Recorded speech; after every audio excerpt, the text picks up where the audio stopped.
Primero que nada, gracias Juan Carlos por la invitación y gracias a todos por venir a escuchar mis palabras. Mi nombre es Ricardo Bracho, trabajo para el Laboratorio Nacional de Energías Renovables en Estados Unidos. Ahorita tengo un par de láminas explicando quiénes somos, quién es el laboratorio y qué hacemos. Y estoy aquí precisamente porque voy a hablar esta tarde en el Congreso del Energy Mexico 2020 sobre energías renovables. Llevo varios años manejando un programa internacional de apoyo a México, obviamente con algunos cambios ahora con la nueva administración, y hablar un poco de eso. El laboratorio ENRE es uno de 17 laboratorios de energía del Departamento de Energía de Estados Unidos. Algunos otros laboratorios que son conocidos son Los Álamos, por ejemplo, que es donde la energía nuclear y las bombas nucleares fueron desarrolladas. Está Lawrence Berkeley, están muchísimos, Pacific Northwest, etc.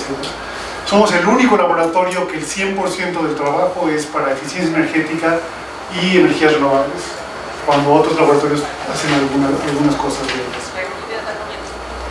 ¿Qué hacemos? Está desde la investigación primaria en energías renovables, en transporte sustentable, eficiencia energética y principalmente ahora algo que está tomando muchísimo interés de los últimos años es la integración de las energías, ¿no? Mientras más ha estado incrementándose el desarrollo, el despliegue de las energías renovables, la integración ha sido uno de los componentes más importantes. Y últimamente ya no nada más la integración de energía, sino la integración de sistemas energéticos, que eso lleva a cabo una gran importancia. Dentro de la integración de sistemas energéticos, para hacer una idea de las preguntas que están los especialistas tratando de resolver, es por ejemplo, la típica, la integración de energía en la red eléctrica, la energía variable intermitente con energía convencional, la integración de los vehículos eléctricos en la red, los renovables, no electricidad, pero los oils, fuels, combustibles renovables, ¿verdad? Al grid. Ahora se está hablando ya mucho de inclusive utilizar exceso de energía renovable para hacer gas, algo que sonaba antes completamente irregular. ¿Por qué? Porque los costos en energías renovables han sido tan baratos que ahora permite tener esos excedentes y poder, imagínense, en un futuro inyectar ese gas, inclusive en las redes de gasoductos, que es obviamente el almacenamiento más grande que existe en el mundo. Otro tipo de cosas en las que trabajamos son los microgrids, la utilización de los sistemas en lugares industriales, en las residencias, etcétera, etcétera. La importancia de ver el nexus que existe entre electricidad, entre poder, con el agua, con la alimentación, con el transporte, con todos los otros sectores. Antes estaba el sistema eléctrico mucho más separado de todos los sistemas económicos, digamos, del país o del mundo. Hoy por hoy es mucho más ese nexus que existe. Aquí estas son unas láminas que voy a utilizar esta tarde, así es que los voy a agarrar un poco como conejillo de indias, para hablar de qué es lo que está pasando, el por qué ciertas quejas o ciertas ideas que existen sobre energías renovables son o no son válidas, ¿no? Y una de ellas, la primera, es los costos.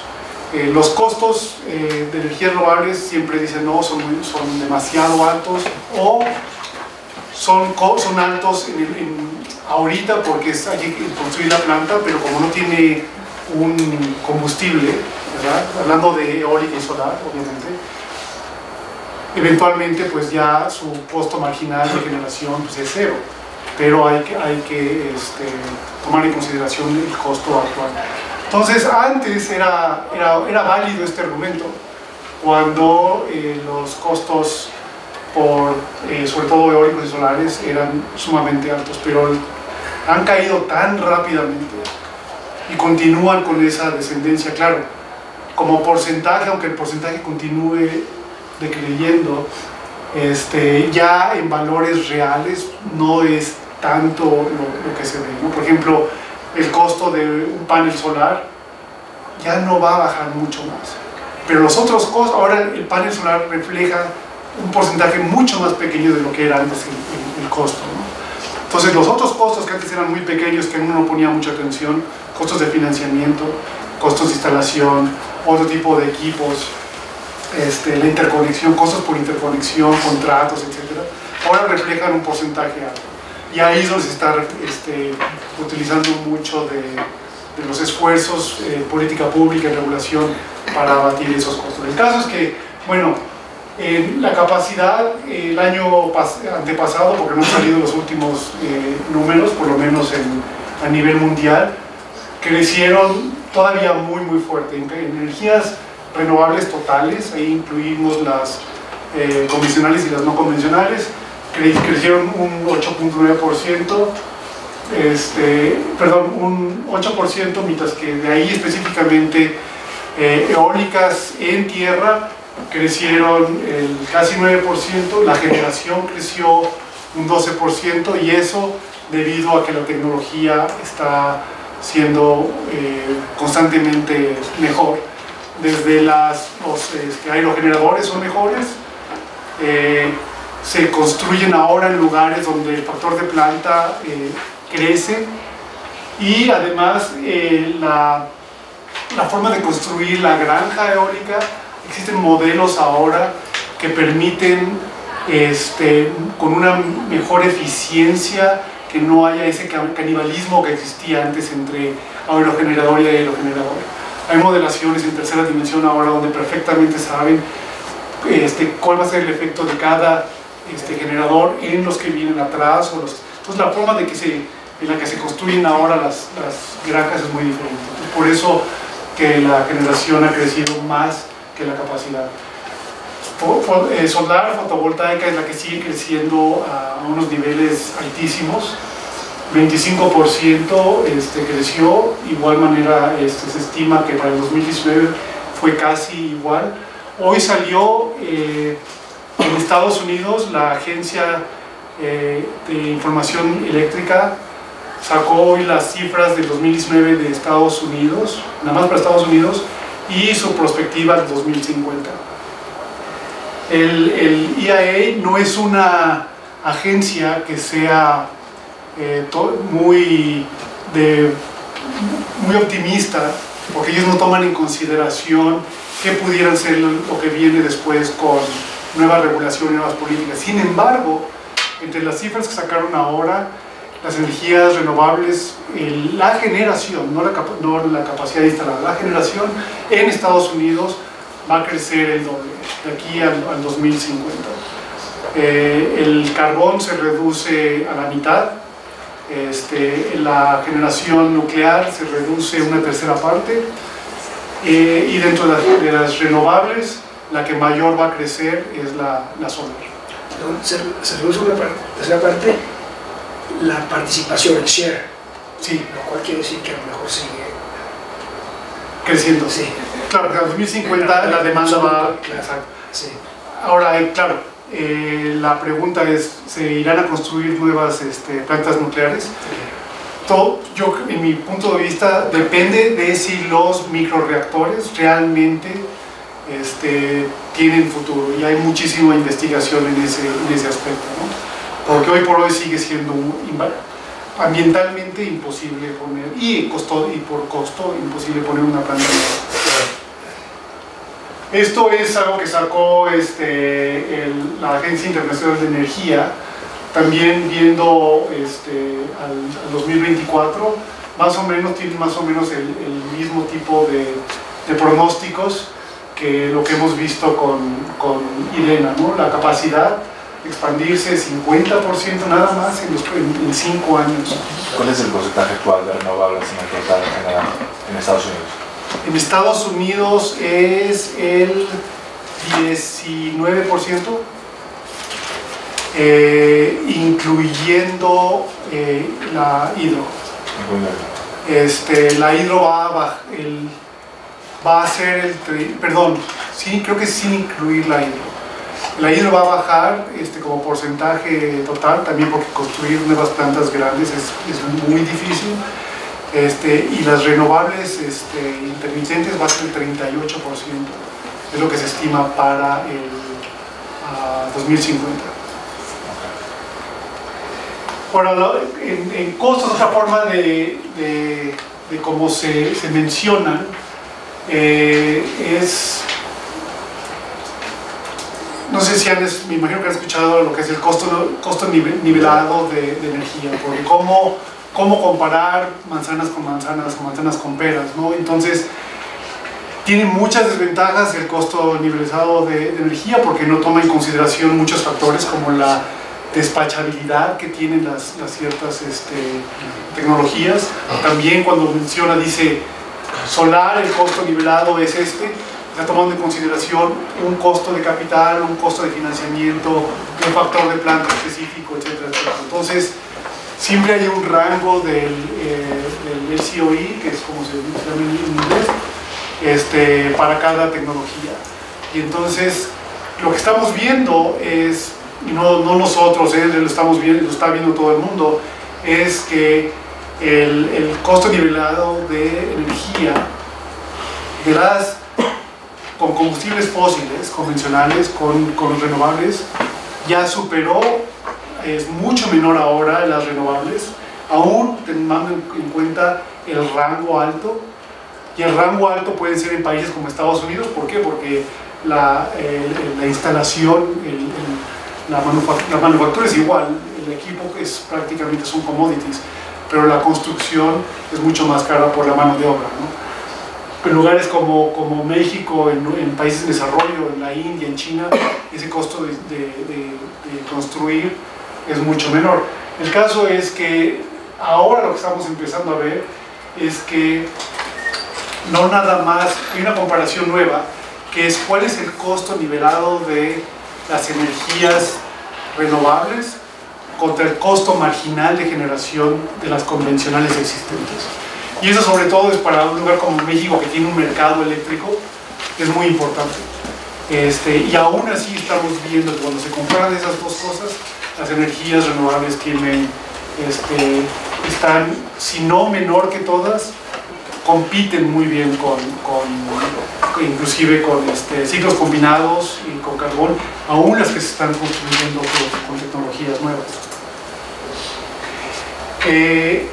Todo el mundo habla de cuáles son ejemplos de sucesos, ¿no? Y ahí en el mundo hay muchos, pero también cuando uno habla de eso, y sobre todo cuando uno lo presenta en otros países, dicen, claro, pero eso es allá, aquí somos muy diferentes, ¿no?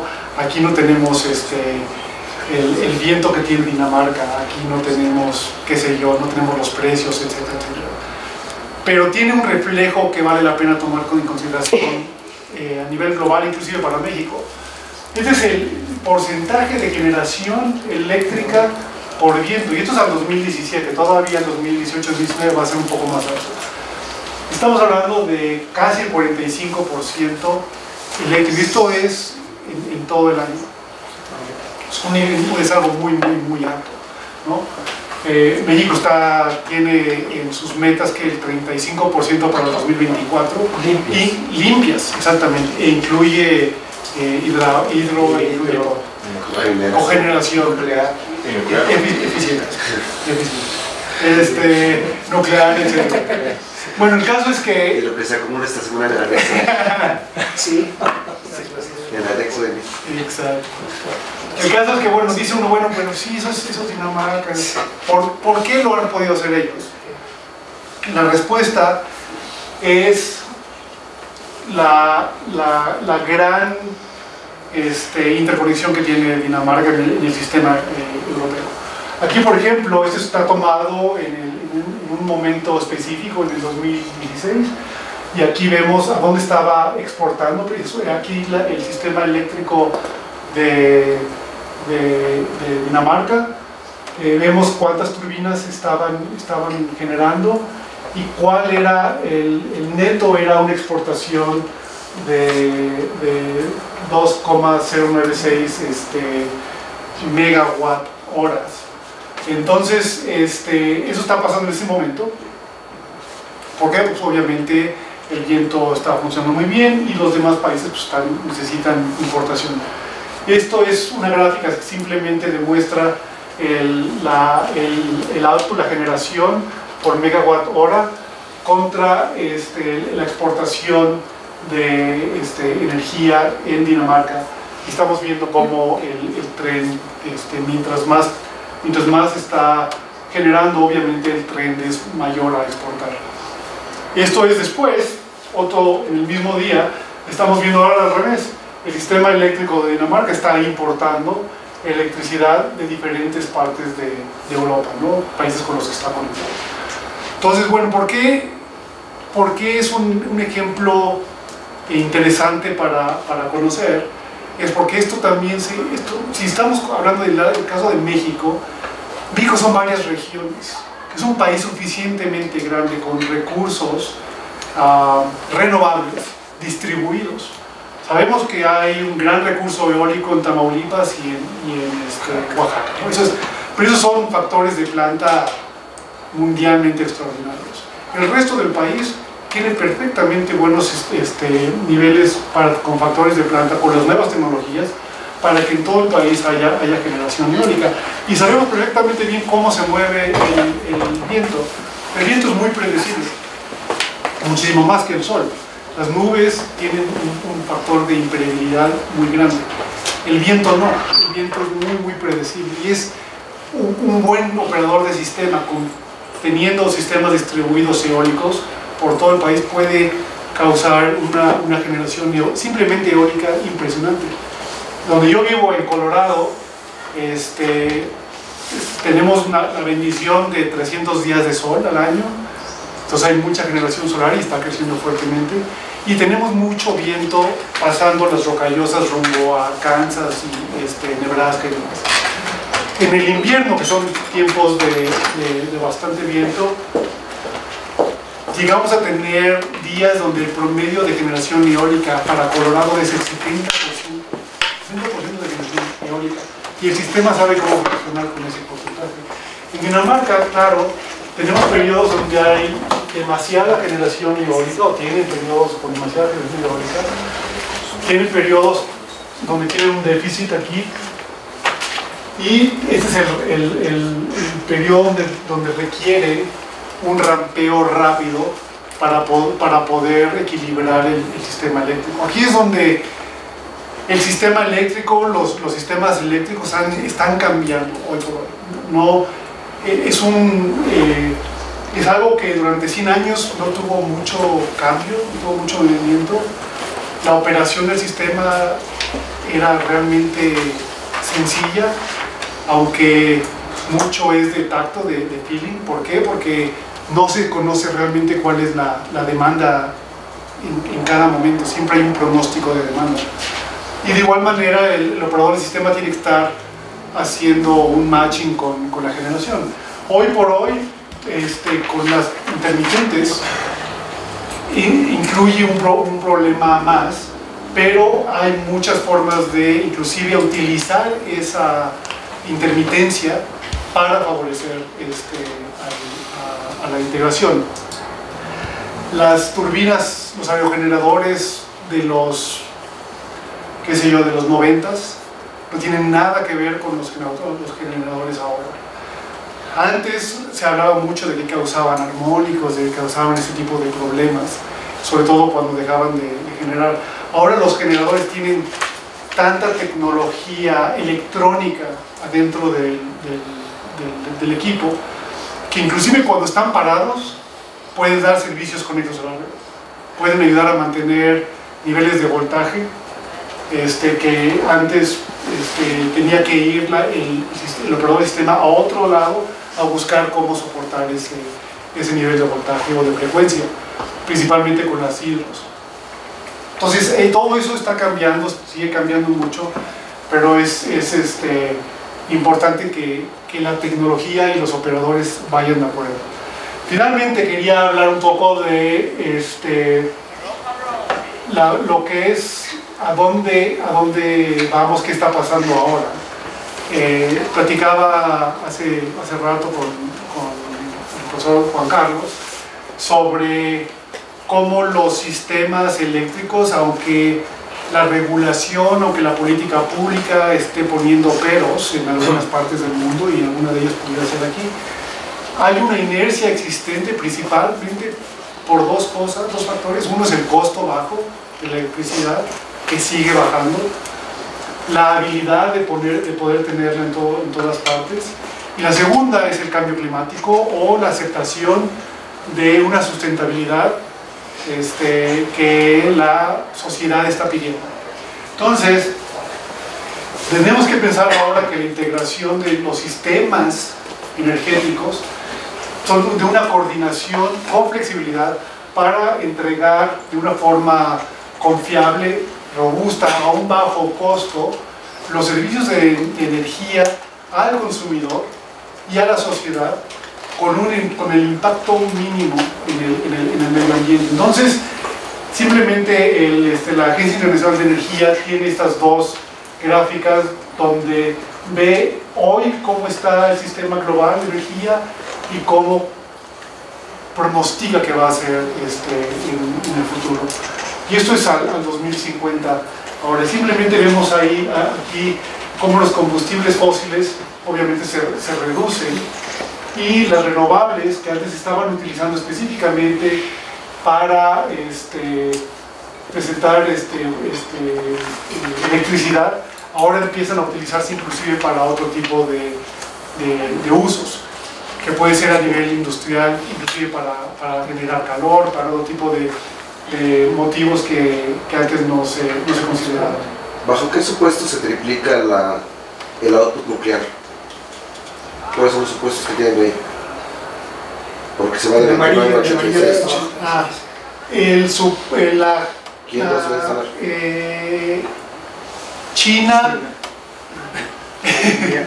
China, India, Pakistán. México se duplica, ¿no? México en teoría se duplica.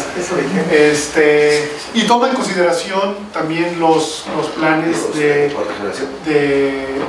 eliminación también de las plantas, sobre todo en Europa, que están consideradas. Estados Unidos tiene planes, aunque se ven difíciles que se vayan a efectuar.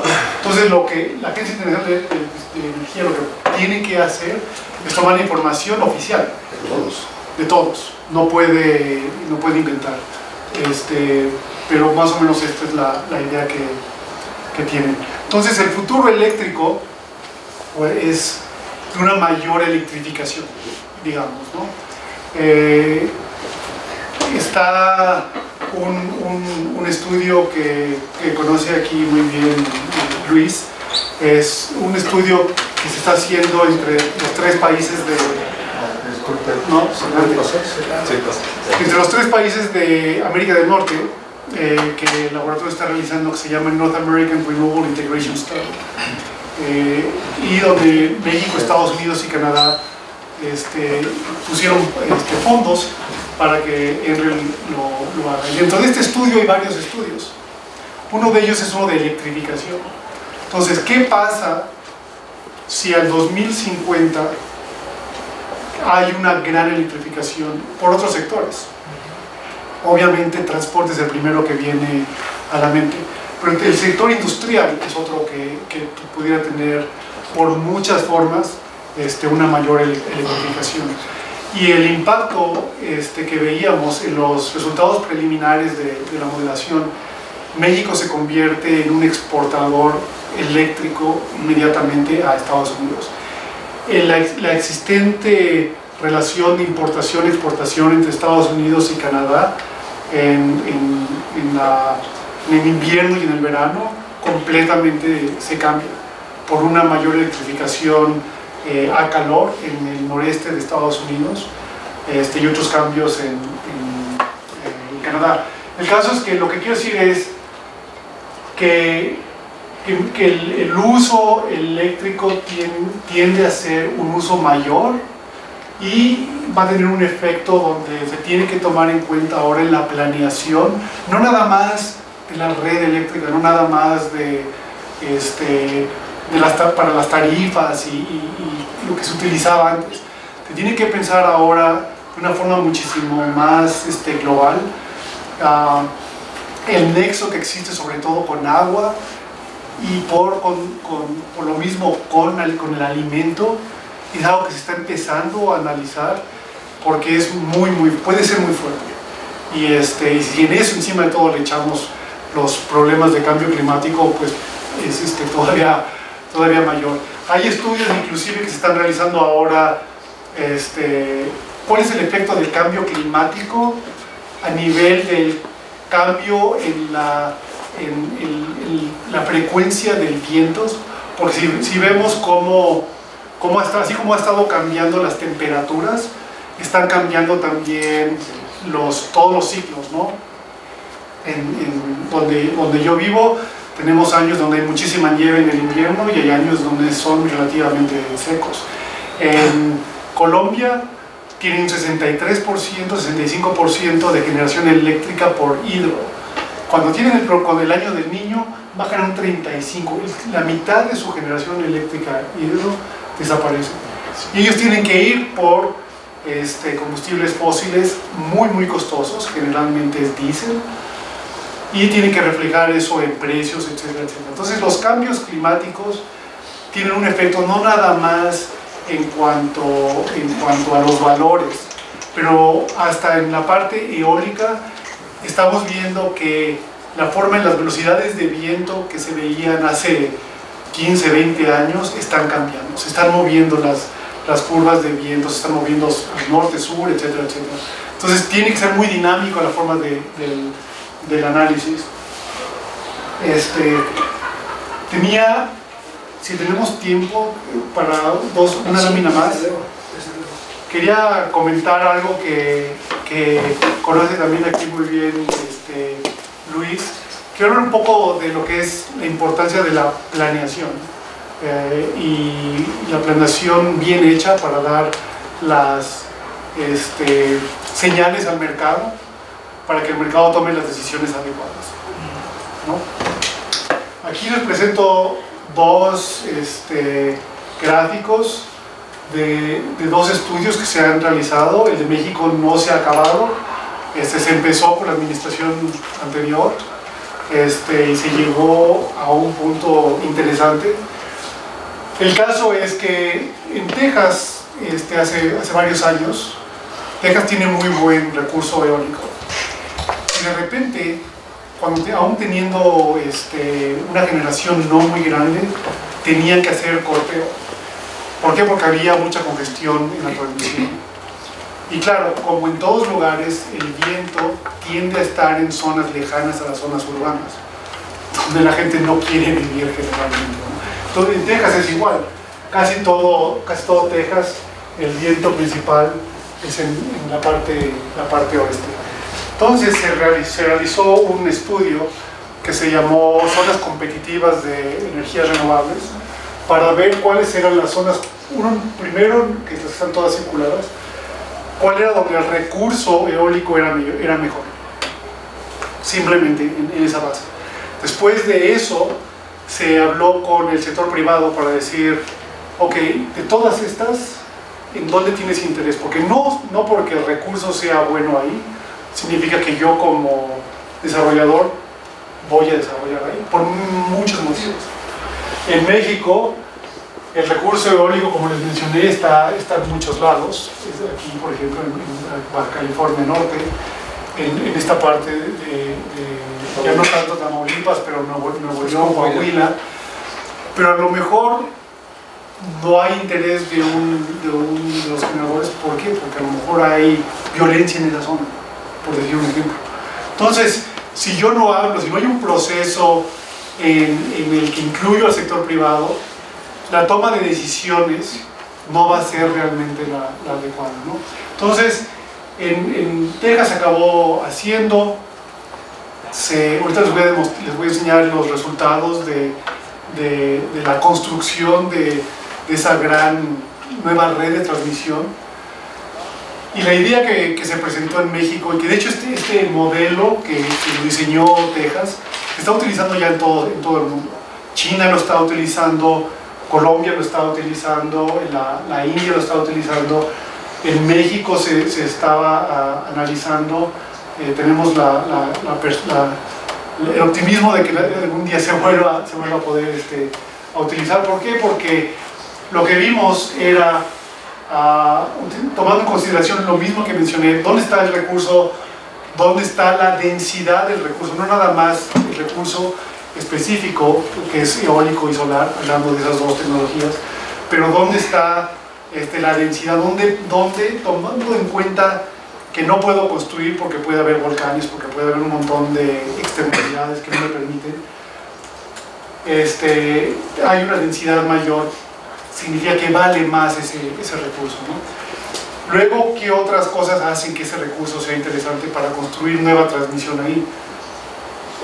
Aquí esos dos, ¿por qué? Porque hay mucha congestión existente en esta zona del país. Obviamente, estos dos, por el crecimiento que tiene México, el Bajío, etcétera, etcétera, etcétera, ¿no? Entonces, estas fueron las 13 zonas que se recomendaron. Y cuando digo zonas, realmente cuando estamos en la recomendación, es un punto específico en el terreno donde valdría la pena construir una nueva subestación para poner nuevas líneas de transmisión. De ahí a decir qué línea de transmisión, con qué voltaje, etcétera, etcétera, ya se tiene que hacer ese tipo de estudios. Pero el caso es que si esto se realiza justo con nuevas subastas, cuando las líneas de transmisión se están acabando también de construir los nuevos proyectos renovables a unos precios mucho menos costosos, porque generalmente van a ser en zonas donde los terrenos van a ser más baratos, etcétera, etcétera. Y si está bien planeado, van a inclusive traer beneficios sociales, etcétera, etcétera, ¿no? Entonces esa es la idea. ¿Con qué parte del gobierno se estaba haciendo el estudio? Se hizo con la Secretaría de Energía, y se hizo hablamos con prácticamente casi todos los desarrolladores de energías renovables, las asociaciones como Asolmex, LANG, etcétera, etcétera, para que nos dieran su punto de vista. El laboratorio tiene datos de recurso eólico y solar de México con una granularidad muy definida. A nivel solar tenemos 20 años, 4 por 4 kilómetros, toda la irradiación solar cada media hora. Y se puede, con un algoritmo, se puede bajar todavía hasta 15 minutos más o menos. En la parte eólica se acaban de terminar 7 años de velocidad de viento a 250 metros. Imagínate, en la República Mexicana, cada 250 metros, cada 5 minutos y a 4 alturas, 60, 80, 100 y 120 metros. Entonces, la cantidad de datos es impresionante. Se pudo hacer porque el laboratorio tiene la supercomputadora más grande del mundo para energías renovables. El caso es que se utilizó para buscar este tipo de análisis. Esos son los resultados de lo que pasó en Texas, lo cual creo yo que es sumamente importante. En el 2007 se aprobó el plan de construcción de la transmisión. Se terminó en el 2013, de 5.000 millones de dólares estimados, acabaron siendo 7.000. Eso hizo que la capacidad de instalar se triplicara en eólica, y sin embargo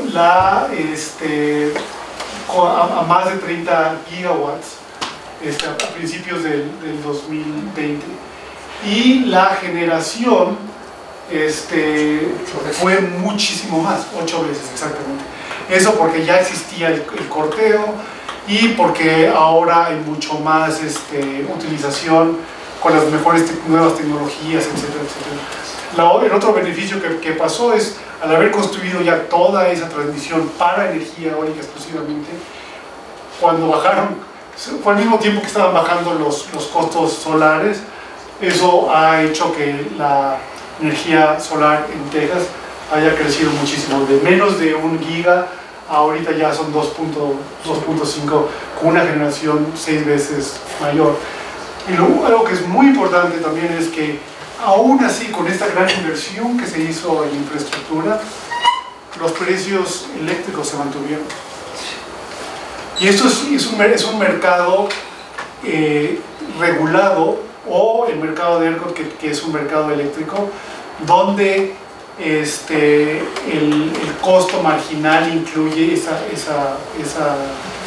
inversión, ¿no? Porque está el porteo, etcétera, etcétera.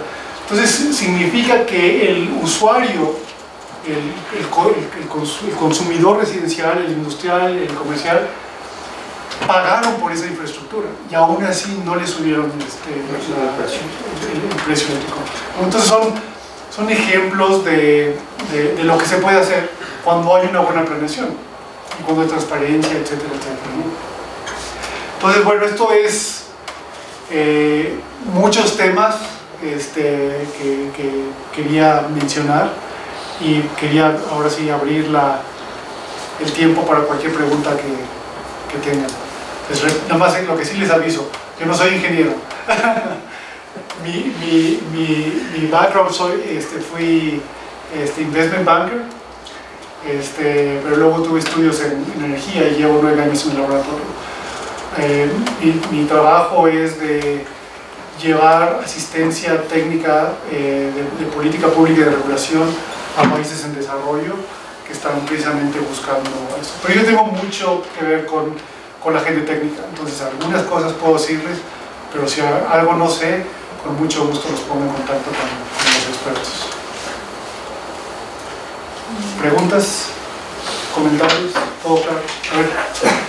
Nada más, parte de lo que he estado invirtiendo mucho tiempo es en este lado de la Agenda 2030, y creo que comentaste alguna pincelada de temas como salud, alimento, que de hecho son parte de los ODS de la Agenda 2030. Sí. Yo creo que en la medida, digo, personalmente, y quería escuchar tu comentario, pero yo creo que la parte regulatoria que nos hace falta, la parte de un plan, solamente va a conectarse cuando esto trascienda un poco a la generación que implica en términos de alimento para la gente, en estos desequilibrios, tener mayor igualdad. Creo que en la medida que esas cosas se conecten, y estoy tratando de ver un secretario hoy de Estado que te sientas y practicas esas cosas y es como otra cosa. Entonces quería ver si ustedes también lo están conectando, sobre todo en países que estás viendo esto, si así lo están tratando de, diría, hilvanar o tejer para que realmente pueda irse. Inclusive en México lanzamos una iniciativa con la administración anterior. El subsecretario Beltrán firmó una carta y un subsecretario de Semarnat firmaron una carta haciendo una petición a una organización mundial que existe, que ya realizó este estudio en Australia para que se realizara en México. En la semana entrante íbamos a tener una reunión aquí en México, porque del lado de alimentos, ¿conoces CIMMYT? Sí. Aquí en México, ellos son los que están en la parte de alimentación y agua, digamos, muy interesados. Ellos obviamente por Semarnat. El caso es que lo último que escuchamos, existen fondos para hacer este estudio que son bastante costosos, y es y son varios estudios dentro de un estudio grande para ver todos esos nexos que existen entre todos ellos. La reunión que íbamos a tener la semana entrante se pospuso para mayo porque este año, hasta ahorita. Y lo que nos dijeron, yo tiendo a ser optimista, si no ya no estuviera aquí. El caso es que lo que nos dijeron, el director de Siemens recibió una petición del presidente López Obrador que el mismo, y eso sí no lo conozco muy bien, pero hay un programa que él, que tiene muy allegado al presidente, para un desarrollo grande de ciertos vegetales, no sé, o sea, de ciertas cultivos, gracias, en México. El maíz no estaba incluido. Ahora ya lo incluyó, entonces le pidió a Siemens que le diera en 2 semanas tiempo todo un plan para hacer esto. Entonces, y dentro de esto, cuál era la importancia y cuál era el equilibrio o el desequilibrio que pudiera tener con los otros. Entonces, lo que está aprovechando Siemens es para subir esto a presidencia y decir, está esta oportunidad, no va a costar porque está financiada por otros organismos internacionales, pero hay que convencer también, obviamente, ahora al que hay que convencer es al sector eléctrico, ¿no? Y el sector eléctrico, dentro del sector eléctrico hay quienes sí tienen interés y hay quienes obviamente no tienen interés. Pero el caso es que sí se está, volviendo a tu pregunta, sí hay ese tipo de estudios y estamos tratando de lanzar uno para México. Buenas tardes, Ricardo Carrión, del Instituto de Ingeniería de la UNAM. Mi pregunta es en relación a la política un poco de Estados Unidos para hacer una semejanza con México. Tengo entendido que, por ejemplo, el presidente de Estados Unidos no está tan convencido con los efectos del cambio climático. No sé si esto merma la investigación con ustedes, ya que, por ejemplo, en México, en el plan de desarrollo tampoco es clara la ruta que sigue México hacia esa. Entonces, pues también la investigación y desarrollo que esté en México, pues no se despliega de la manera correcta. No sé si en Estados Unidos esta postura que tiene el presidente en la parte de la investigación en los laboratorios ha mermado, cuál es la ruta que han seguido, que quizá para México se vea reflejada y poder evitar esa ruta. Buena pregunta. Dos cosas que me vienen a la mente. Estados Unidos, y tienes toda razón, el presidente Trump totalmente no cree en cambio climático y es antirrenovables además. O sea, por empezar, es la realidad. Cuando él fue elegido, el director del laboratorio, que llevaba pocos meses, es un alemán, nos llamó a todos, somos 2.000 empleados en el laboratorio de Monterrey, y nos dijo, no sé qué va a pasar. Pero mi expectativa es que yo creo que vamos a bajar un 15% en nuestros ingresos, y obviamente pues, tenemos que ver qué va, y vamos a ver dónde quieren investigar, porque cada administración ha tenido su niño bonito, ¿no? que tiene preferencia. El hidrógeno, por ejemplo, hace 2 generaciones recibió muchísimos fondos y avanzó muchísimo. Solar concentrado, también hubo un tiempo en el que muchísima investigación estuvo. Eso es por un lado. Por el otro, en Estados Unidos, los estados son muy independientes, tienen mucha fortaleza. California es obvio, sabemos que Hawái tiene la política de ser 100% renovable, ¿no? Para el 2030, me parece. El caso es que eso ayuda. Como instituto federal, el Departamento de Energía, la realidad que hemos visto después de eso, hemos crecido el 30%. Entonces, ¿por qué se ha debido eso? Yo creo que parte ha sido un buen manejo de los administradores. Ciertas cosas que que se decían, a lo mejor ya no se dicen, o se dicen de una forma un poco diferente. Si hay un reporte técnico, no hace alusión al cambio climático, pero da a entender los beneficios que por consiguiente tiene la integración de estas energías, etc. Esa es una. Otra, y es un beneficio aledaño que no veíamos, era el utilizar más, el analizar e investigar más la integración con las convencionales y sobre todo con el gas natural. El gas natural en Estados Unidos es abundante y barato, y ha habido una gran conversión de carbón al gas natural. Y eso ha provocado que haya mucho más investigación en el mejor uso del gas natural en una matriz renovable. En lugar de pensar en una matriz de gas natural con renovables aquí y allá, la idea ahora es una matriz renovable con gas natural ayudando a la integración. Entonces, se ha manejado de esa forma y ha funcionado bien. Pues hasta ahorita como madera. ¿Y ese 30% ha sido de recursos federales o ha incrementado la porción de contratos privados? El 98% de nuestros ingresos, son cerca de 500 millones de dólares anuales. Son una gran, no sé si es tan grande, pero un gran porcentaje viene del gobierno federal. Antes era casi todo el Departamento de Energía. Ahora ya no es todo. Ahora el Departamento de Energía yo creo que es el 50%. Entonces, ¿quién más nos da recursos? Departamento de la Defensa. El Departamento de Defensa es el usuario mayor de energía del mundo. Estados Unidos. Energía, no estamos hablando de electricidad. Pues te pones a pensar que hay bases en Guam, en medio del Pacífico, y tienen que llevar combustible. ¿Sabes lo que cuesta un galón de gasolina volado allá? Y imagínate, ¿no? Entonces, ellos sí creen en cambio climático. De hecho, el Departamento de la Defensa ve como un gran problema la seguridad nacional, el cambio climático.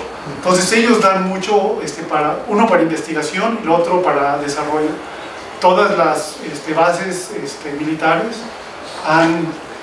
tienen primero eficiencia energética, programas de eficiencia energética, y ahorita ya están implementando energías renovables. Gracias. Ya que estamos hablando de temas como de medidas que están tomando para, no sé, el cambio climático, ¿qué avances han realizado, qué se está haciendo en Estados Unidos para temas no sé, del ciclo de carbono, de absorber el carbono, más bien el dióxido de carbono, y no sé, cómo poder impulsar proyectos para que de verdad se pudiera generar como como inversiones y que existan más proyectos al respecto? Hay mucha investigación sobre la captura de carbono y la utilización. El laboratorio, nosotros en particular, la investigación la estamos realizando en consorcio con otros laboratorios. Y para eso, volviendo un poco a lo mismo de que las administraciones tienen sus chosen children, esa es una de estas, nuclear y el CCUS es una de esta administración, por los cuales han puesto fondos grandes. Pero la mejor forma de hacerlo en el caso nuestro ha sido en un consorcio con otros laboratorios.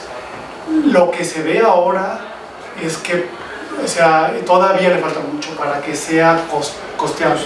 O sea, se puede hacer, pero a unos precios muy altos, ¿no? Yo creo que inclusive alguien decía, no sé si es cierto, que es más económico construir un gran número de nucleares para bajar el carbono que capturar el carbono hoy por hoy. Y las nucleares son muy costosas. Pero eso no significa que pueda haber algún cambio en la tecnología que destalle eso, ¿no? Como hemos visto en baterías últimamente, como vimos hace muchos años en solar fotovoltaica, etcétera. Entonces, puede suceder. Gracias. Yo tengo dos preguntas. Uno, tomar en cuenta lo de la filosofía de Donald Trump, que acaban de comentar ahorita, y también que Mientras nosotros estamos aquí sentados, yo he ido a conferencias que dicen que los chinos y los americanos siguen construyendo tecnología apoyada por el carbón. Entonces, tomando en cuenta todos estos factores, y en una lámina dijiste que hay una inercia a favor de que la tecnología eólica va a seguir avanzando. Entonces, no sé, ¿en qué tiempo podríamos ver que la tecnología eólica va a superar las energías fósiles? ¿En cuántos años podremos ver eso como una realidad? Tomando en cuenta todo lo que estamos viviendo ahorita. ¿A nivel mundial o...? Sí, a nivel mundial. Bueno, la que más va a crecer va a ser la fotovoltaica, más que la eólica va a crecer mucho, y el porcentaje de crecimiento mayor la estamos empezando a ver ahora en la offshore, aunque todavía es muy pequeña, pero los costos por lo mismo se están empezando a reducir, los factores de planta son muy altos y los costos están bajando, y yo creo que vamos a ver un despliegue de repente muy grande en eso. Pero impacta muchas otras cosas, ¿no? La interconexión, los permisos ambientales para construcción, etc. Entonces va a haber países donde se va a desarrollar mucho más rápido, como estamos viendo en el norte de Europa, y otros países donde va a ser mucho más difícil. Estados Unidos apenas está en la primera de offshore. Por el otro lado, en cuanto a lo que es el despliegue o el subsidio, digamos, de las tecnologías de carbón, que digamos que existe todavía, las fósiles, en cuanto a carbón, en Estados Unidos no existe un subsidio, aunque lo han pedido. Siguen cerrando minas de carbón, aún con una administración totalmente en favor de ellas, por el mercado, por los costos. Yo creo que no hay alguien que te pueda decir en Estados Unidos que estime que se vaya a construir una planta más de carbón en Estados Unidos, jamás. Hoy por hoy a quien le preguntes, si te lo dices con ideas raras, pero yo realmente no creo que se vaya a construir. En China se están construyendo, por otro lado. ¿Por qué? Porque el carbón económico tienen, y el crecimiento que hasta ahora ha tenido China y su apetito por energía es tan grande que, aunque ellos también son los que están poniendo más renovables como capacidad instalada en el mundo, necesitan de otros tipos de combustibles para su demanda propia. Sin embargo, lo hemos visto que la sociedad y los problemas ambientales que están empezando a tener son tan grandes ya en algunas de las ciudades, como en Shanghái, en las épocas de invierno y demás. O sea, gente están cayendo como pajaritos en Reforma en un mal día de 1980. ¿no? Sí, exacto. Entonces, ahí va a tener que el gobierno chino tomar una gran decisión en cuanto a cambiar o no cambiar. Y una de las ventajas que tiene China es que una vez que toman la decisión no hay marcha atrás, ¿no? Está el dinero y están los terrenos, y mueve a quien tenga que mover, y todo hace lo que tiene que hacer. Pero, por ejemplo, la India, que es otro, su nivel de construcción de plantas de carbón, que también lo sigue haciendo, sí se ha decrecido muchísimo más rápido de lo que se esperaba que fuera. Entonces, tiende a indicar que en países que aún no han empezado, países en África y demás, inclusive ya ni siquiera van a tocar ese tipo de tecnologías, ¿no? Porque los costos son ya mucho más baratos.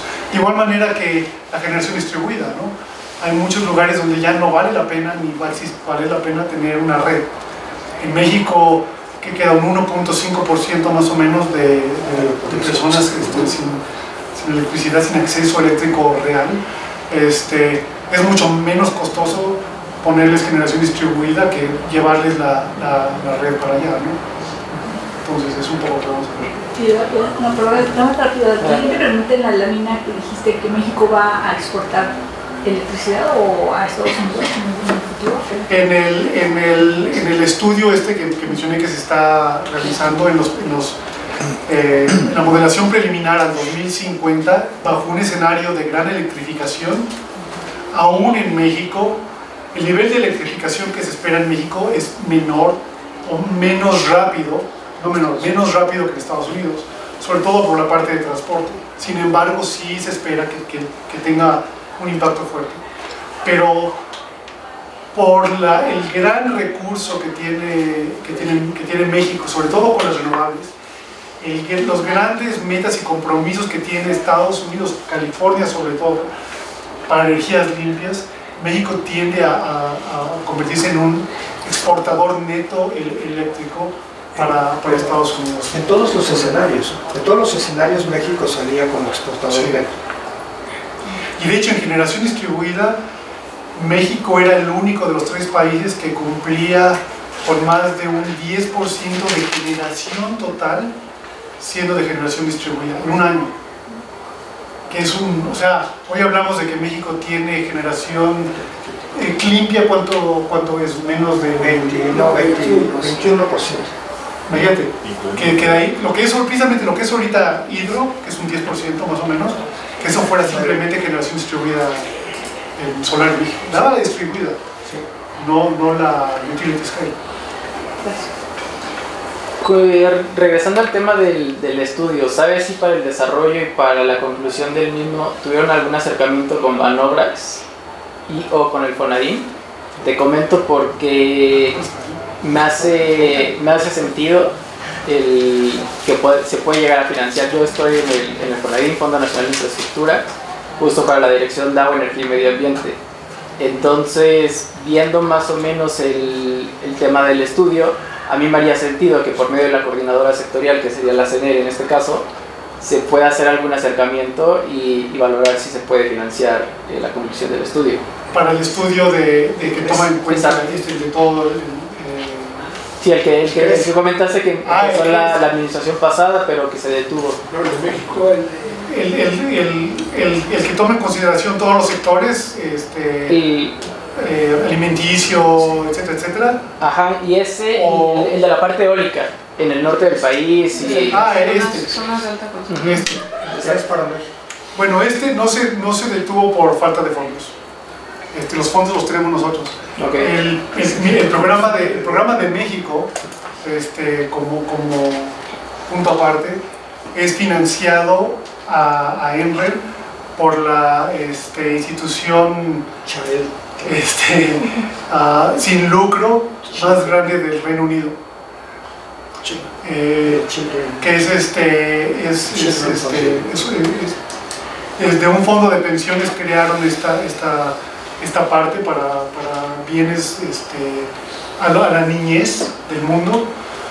Tiene varios miles de millones de libras, y el interés al cual tienen con México, es que México, por cuando empezó con la reforma energética, tendía a ser el modelo para el resto de América Latina. De hecho, hoy por hoy todavía Colombia, Perú, Brasil, muchos de los países han tomado muchas de las mejores prácticas que pasaron en México con la reforma para ellos hacer lo que han hecho. Entonces, el laboratorio tiene los recursos para acabar con ese estudio. Lo que seguiría ya es algo mucho más interesante, es hacer los estudios de transmisión con el CENES, que es el que tiene el conocimiento y el tacto para eso, pero como mencioné, con el sector privado, con industria, con todo el mundo, para asegurarse que esto no es nada más construir transmisión por construir transmisión, sino va a llevar a lugares donde va a haber una construcción planeada de nueva generación limpia, ¿no? A ver, ¿ahorita contigo? Sí. Hace unos 4 años hicieron ustedes un estudio completo sobre Baja California. Se determinó que era viable los renovables, pero entonces los precios empezaban a bajar notablemente. Con los precios actuales, ya la paridad nivelada con renovables. Nosotros hemos hecho un estudio y es posible tener toda la parte sur libre de otros combustibles, solo con renovables, pero sí se trata de tener un estudio mucho más amplio. Nos gustaría tener contacto con alguien en NRL para dar estas sugerencias y ver si es posible avanzar con renovables en el país, poniendo como piloto este caso. Baja California Sur fue una petición de la Secretaría de Energía, sí, por muchas razones, y una es obviamente es el sistema eléctrico aislado de México, ¿no? Porque Baja California Norte está conectada con California, Estados Unidos, y se maneja, pero como increíble. Y es el más costoso y es el más contaminante y con grandes recursos, ¿no? Sí, un poco de geotermia, eólico, solar y otras posibilidades. El estudio, cuando lo hicimos con el SENACE, porque nos tomó año y medio asegurarnos que el SENACE estuviera con nosotros para asegurarnos de los datos y que no fueran ellos a meter el estudio en el escritorio y decir, gracias, pero esas son tus ideas, ¿no, verdad? El caso es que lo hicieron con nosotros y la idea era ver, ¿puede o no puede Baja California Sur cumplir con las metas de energías limpias del 35% del 2024? Esa era principalmente la idea. Entonces analizamos diferentes penetraciones y hasta llegar al 40%. Con el 34% veíamos que el único, porque Baja California Sur tenía es interesante, la generación solar es prácticamente igual todo el año, prácticamente, inclusive el verano baja un poco por las nubosidades que existen. En el invierno tienen muy buena generación eólica y en el verano baja bastante la generación eólica, ¿no? Casi no hay viento. Entonces, había dos tiempos en el año donde había ciertos problemas con falta de generación. Entonces, la respuesta era construir más, esta capacidad para recortarla cuando tenías que cumplir con lo que tenías, o tener otro tipo de generación en esos momentos. El caso es que al 35%, con un corteo de entre el 1 y el 2% anual, que no es nada, se podía cumplir con el sistema como existe hoy por hoy. Es muy importante tomar en consideración que se tomó en cuenta que el SENACE dio la pauta operativa de Baja California Sur. Entonces, cualquier control que ellos exigían para la confiabilidad del sistema, lo tuvimos que meter. Entonces, ellos no querían en absoluto que las renovables tuvieran en ningún momento instantáneo más del 50% de generación, por formas internas de pensar. Entonces, todo eso obviamente hace que a la hora de correr la modelación tienes esos límites que te están haciendo. Al final quedamos en que en esos tiempos problema, que son como 2 semanas, hay que hacer un estudio ya de flujos para ver a nivel microsegundo qué es lo que necesita la red para tener la confiabilidad que el sistema requiere. Y eso se hace para un sistema tan pequeño en una semana. Entonces, ahí fue donde se acabó. El SENACE dijo, no, esos son estudios que son de nuestra inconveniencia y nosotros los vamos a hacer y ya les avisaremos. Y quedamos con la puerta abierta para hacerlos. Ahora el Estado, que empieza ahora la construcción de la planta eólica Baja California Sur, tiene ya interés con el SENACE aparentemente, de que haya una nueva revisión al estudio de integración para ver qué es lo que se puede hacer. Lo interesante de Baja California Sur es que es un laboratorio. O sea, está completamente aislado. Encima de todo, tiene la capacidad de hacer almacenamiento por rebombeo, porque tiene la orografía para 2 zonas ya fáciles para tener el almacenaje, inclusive con agua de mar, un poco más costosa y demás. Siempre y cuando hay una regulación que permita que el uso de esa energía arriba, a través de servicios conexos principalmente, sea rentable, ¿no? Porque por generar, aún con los precios altos, no es rentable. Como ya en las baterías, ¿sí? O con baterías, pero las baterías todavía salen caras. El problema, un gran problema que tiene Baja California Sur es que pusieron una planta solar, la Gauss, de 30 megas en un solo lugar. Y en menos de unos meses, además, un huracán se la llevó. Entonces, el SENACE, en poco tiempo que tuvo de conocimiento, no aprendió ni siquiera a operarla. Entonces, claro, venían las nubes y claro, la caída de generación, y ellos no tenían las plantas para respaldarla. En lugar de haber después de eso decir, bueno, vamos a construir 6 de 5 megas distribuidos, volvieron a construirla igual. Y luego creo que le dieron permiso a otra de 50, ahora sí, del otro lado de la carretera, que esa creo que no se ha construido. Pero era para abastecer La Paz, ¿no? O sea, el objetivo sí, pero era... ya con baterías y todo. Por el tema de la misma congestión, decidieron hacer esa inversión para poder abastecer una parte muy importante del consumo de La Paz. Sí, todo es para La Paz. Todo. Entonces, creo que se tomó en cuenta la posibilidad de hacer varias inversiones, pero por la misma infraestructura que tenían montada, hacerlo implicaba una inversión muy grande en la parte de transmisión, entonces, por eso la concentración de los megas. Sí, y ahí es un poco, digo, ya lo hecho está, pero un poco hablar de lo que es la buena planeación, ¿no? Y digo, no es por echar la culpa a nadie, o sea, el operador del sistema no sabía qué es lo que iba a pasar, pues no lo había visto. De hecho, es inversión privada. Exactamente. Pero con una planeación adecuada, el mismo regulador puede decir, ¿sabes qué? Vamos a tener un límite localizado en este lugar y en un radio de X kilómetros no puedes tener otra planta mayor a otro tipo. Y se hace, y se puede modelar. Se puede modelar perfectamente, porque la modelación no nada más es decir, la irradiación solar en La Paz es X o Z, no.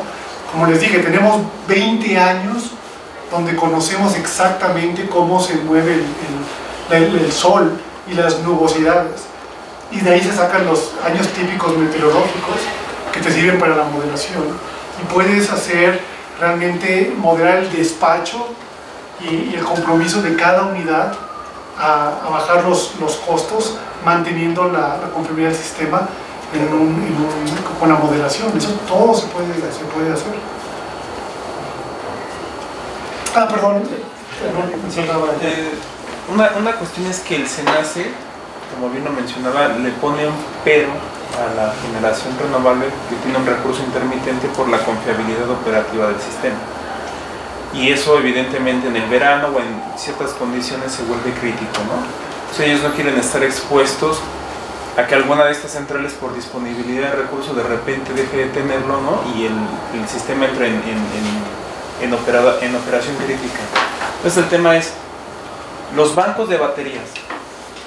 Hace rato se hablaba, o lo mencionó usted, de que las renovables ya compiten en precio contra las convencionales, pero los bancos de baterías, que sería ese sistema que permitiría a estos recursos poder competir en cuanto a disponibilidad, ¿qué costo tienen por un lado? Y por el otro la pregunta es si se tiene un estudio del impacto ambiental que tienen las baterías, porque también hay que mencionar que no son del todo limpias, ¿no? Que incluso pueden ser muy dañinas, ¿no? En algunos casos, ¿no? Entonces, esas dos preguntas ¿tienen estudios de impacto ambiental de los bancos de baterías? Y la otra es, ¿qué costo tiene respecto a en cuanto a la instalación, a la implementación? ¿Qué tanto incrementa el costo de un activo renovable? En cuanto al primero, hay quienes han hecho life cycle analysis de baterías, dependiendo del tipo de material que se utiliza, ¿no? El tipo de material que se utiliza sobre todo para baterías interconectadas a la red, son particulares. En cuanto al costo, depende. Por ejemplo, en el caso de Baja California Sur, lo que estaban exigiendo no era un respaldo, si no me equivoco, de 17 minutos. Entonces tienes que tener las baterías para que tienen 17 minutos de generación, que es el tiempo necesario para que el operador del sistema pueda hacer rampeo con los otros generadores y mantener el equilibrio de la red. Entonces, ese es un tipo de uso de batería. Cuando estamos hablando de otras que están analizando, como en California, varios megawatts de generación para mantenerlo durante una hora. Entonces, de hecho son 10 megawatts hora de batería, que son unas baterías enormes, para mantener esa cantidad durante una hora, por ejemplo. Y todo depende, el costo depende del uso al que se le va a dar. O sea, y dónde se va a poner. Porque obviamente en México, pues, el costo de traerlo,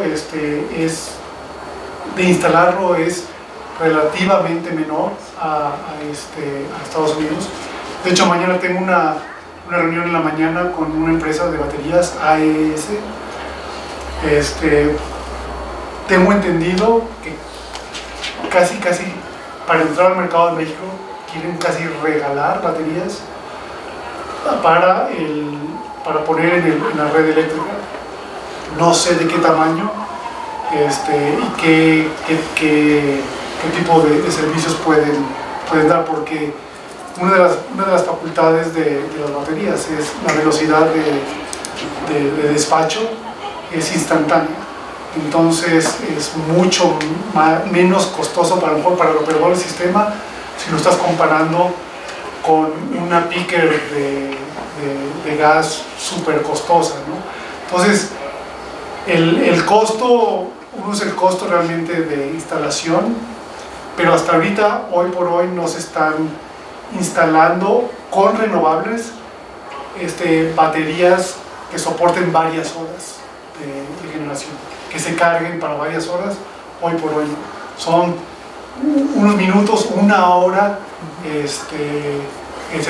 sería en ese caso mucho menos costoso, concentradores solares con almacenamiento, ¿no? con sal o con algún tipo de cosas.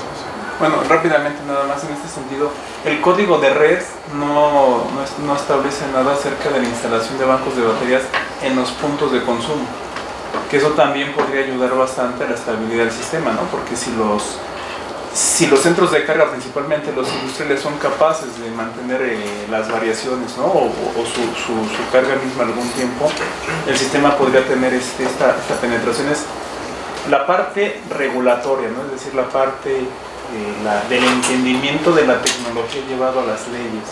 No están siendo un obstáculo en países como en México. O sea, el hecho de no entender que hay una ventaja ahí y a lo mejor no querer soltar ese control, porque sí, ellos quieren tener el control de todo.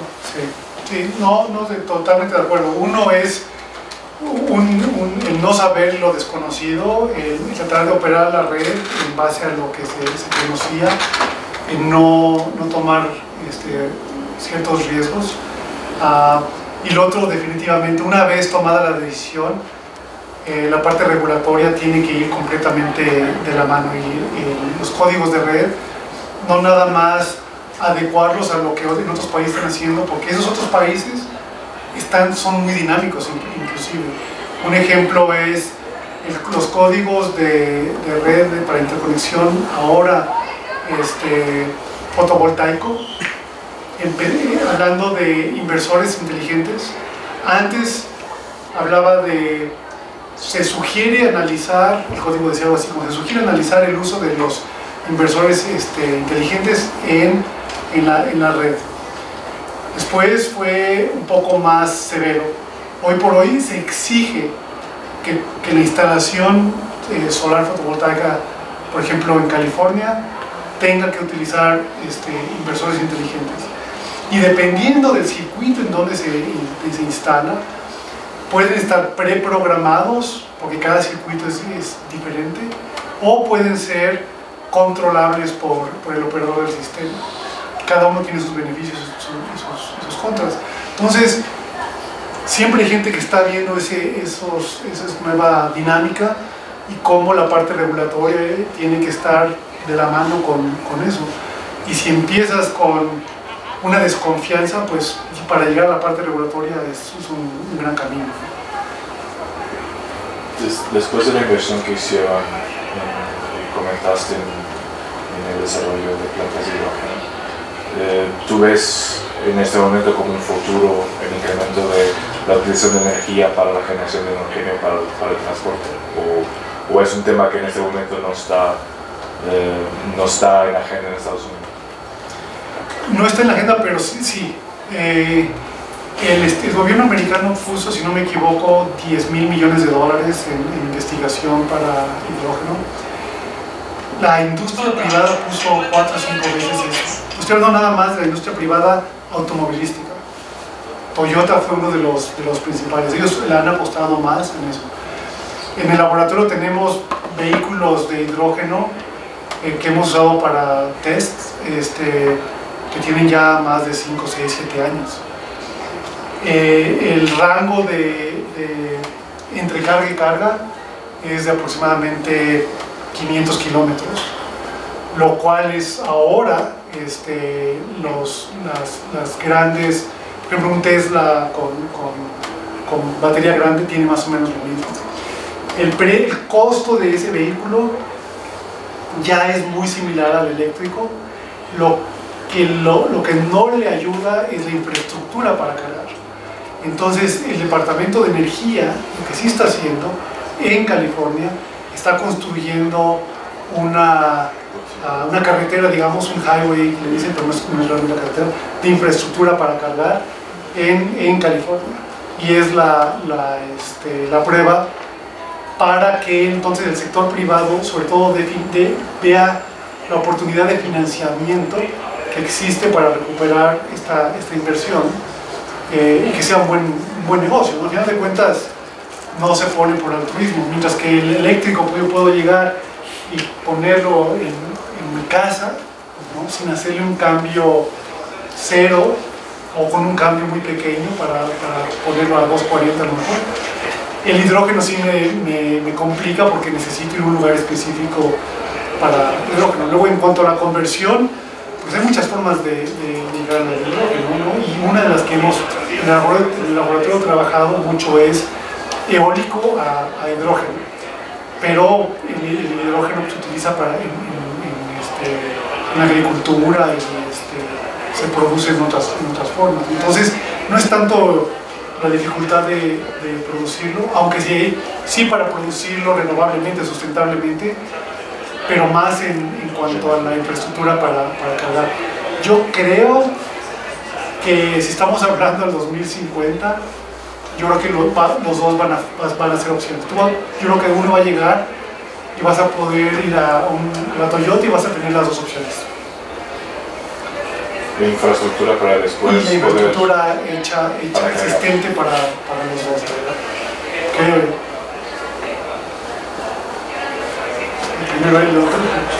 Gracias. Bueno, pues hemos mencionado los beneficios y las virtudes que tiene la energía eólica, por lo mismo que son predecibles las corrientes.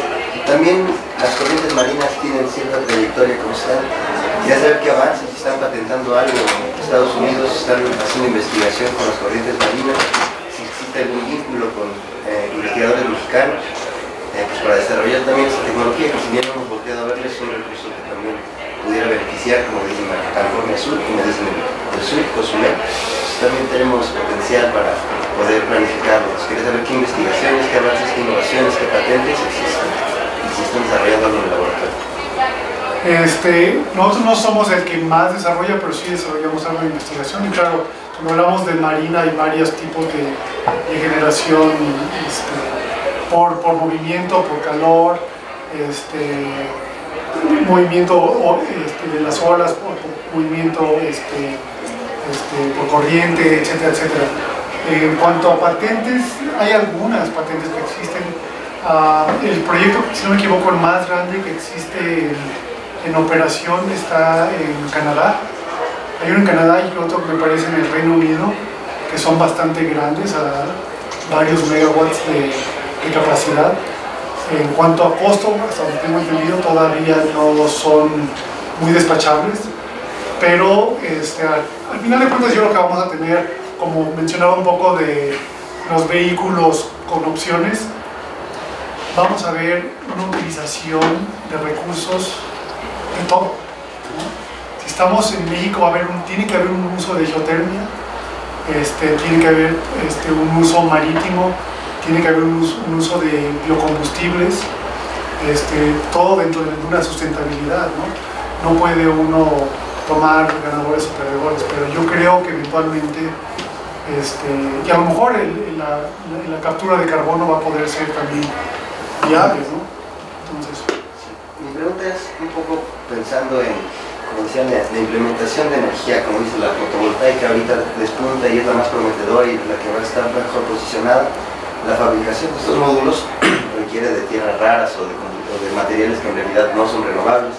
Después va a llegar también a una parte marginal y pues si no se utilizan a lo mejor estas alternativas como la marina, pues vamos a volver a estar en crisis con complicaciones. Entonces si la tendencia es esa y vamos a utilizar materiales que no son renovables, pues estamos cayendo en un círculo, ¿no? Para eso iba dirigido un poco. ok, no, sí, investigación en materiales en sí es un ramo grandísimo en la parte energética. Porque además existen los materiales raros, ¿no? Las tierras raras que dices tú, y encima de todo China es uno que tiene una gran parte de ellos que por seguridad nacional, por ejemplo en Estados Unidos, están viendo la forma de utilizar otro tipo de materiales. Yo llegué tarde, pero no sé si mencionaste algo. ¿Cómo es la cuestión de la política pública en la implementación del eólico marítimo en México? Esa es una. Dos, ¿en qué tiempo estimado, periodo de tiempo consideras que la política pública para la construcción de vehículos eléctricos aquí en la Ciudad de México pueda desarrollarse? Y en dos, inciso A, ¿qué tanto pudiera ser la parte de las baterías de litio que al final del día son los que van a mover los vehículos a un costo? En cuanto a tus preguntas sobre política pública, dos cosas. Uno, no tengo el dedo en el renglón con la política pública actual, porque nuestra relación ahora es más bien con los estados, sino con el gobierno federal. Sin embargo, por lo que yo siento que la política pública tiende a reforzar a un Pemex, no veo que una política pública quiera evitar un consumo de gasolina, ¿no? Al contrario, creo que los números son de una producción estimada mucho más grande de gasolina local. Entonces no sé cómo. Sin embargo, creo que no han dicho nada en cuanto a un negativo a la ciudad tiene una política pública pro electrificación. La ciudad sí. Pero estaba determinada por costos. Claro. Es decir, no voy a meter metrobús eléctrico mientras me salga más barato meterlo a diésel. Claro. Entonces, está muy amarrada a costos. Sí, y yo creo que eso tiene mucha razón. Yo creo que al final de cuentas, cuando los costos sean más equitativos, van a empujar un poco, yo creo que a quien hace la política pública. ¿Algo más? Pues muchas gracias a todos.